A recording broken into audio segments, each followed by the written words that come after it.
Alright, we have a band 1 sensor 2 oxygen sensor. It's a Nissan Pathfinder. As you can see here,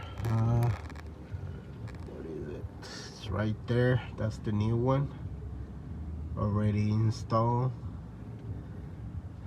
And this is the old one that we removed from this Pathfinder. This is a V6 engine, 3.5, and we are replacing the oxygen sensor band 1 sensor 2.